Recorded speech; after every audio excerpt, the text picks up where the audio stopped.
بسم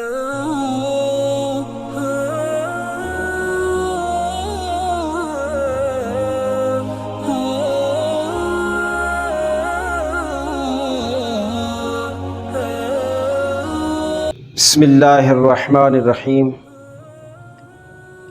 ناظرین، حضرت لقمان کے بیٹے نے حضرت لقمان سے عرض کیا کہ بابا، اگر کوئی شخص اپنے اندر ایک جامع قسم کی صفت اپنانا چاہے تو وہ صفت کون سی ہے؟ اور پھر فرمایا کہ اگر کوئی دو صفتیں اپنانا چاہے تو وہ دو صفتیں کون سی ہیں؟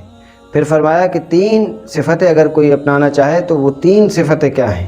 اور کہا کہ اگر کوئی چار صفتیں اپنانا چاہے تو وہ چار صفتیں کون سی ہیں؟ اور اگر کوئی پانچ صفتیں اپنانا چاہے تو وہ پانچ صفتیں کون سی ہیں؟ اب حضرت لقمان نے اپنے بیٹے سے وہ پانچ صفتیں بیان کی۔ آپ حضرات کی سماعتوں کی نظر کر رہا ہوں، ذرا توجہ سے سنیے گا، اور فقط سننے کی حد تک نہیں بلکہ اس پہ عمل درآمد وہ لوگ کریں کہ جو نہیں کرتے۔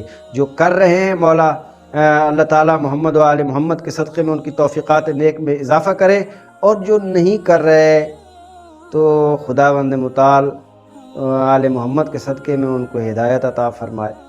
ہم تو ان کی ہدایت کے لیے بہرحال دعا گو ہوں گے۔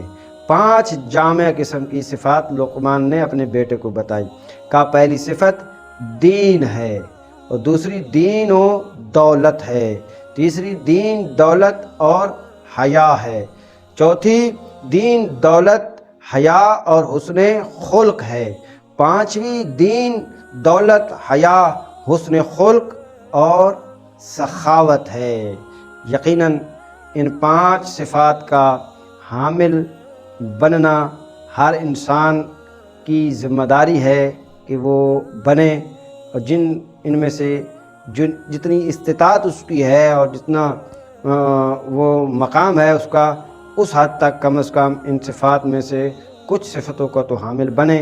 انشاءاللہ تعالی اللہ توفیق دیتا ہے، اور توفیق بھی اسی کو دیتا ہے کہ جو توفیق طلب کرتا ہے، ہدایت بھی اسی کو ملتی ہے کہ جو ہدایت لینا چاہتا ہے۔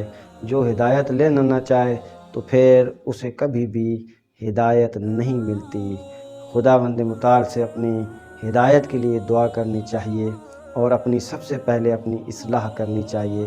اپنی اصلاح کرنے کے بعد پھر دوسروں کی اصلاح کے لیے قدم اٹھانے چاہیے جہاں تک بھی ممکن ہو سکے۔ اس معاشرے کے اندر اپنا مثبت کردار ادا کرنا چاہیے، لوگوں کو راہ ہدایت کی طرف بلانا چاہیے۔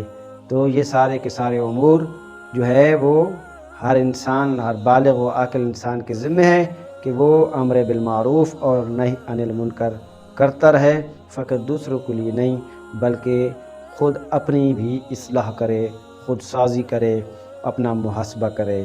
امید ہے کہ آپ کو ویڈیو اچھی لگی ہوگی۔ والسلام علیکم ورحمۃ اللہ وبرکاتہ۔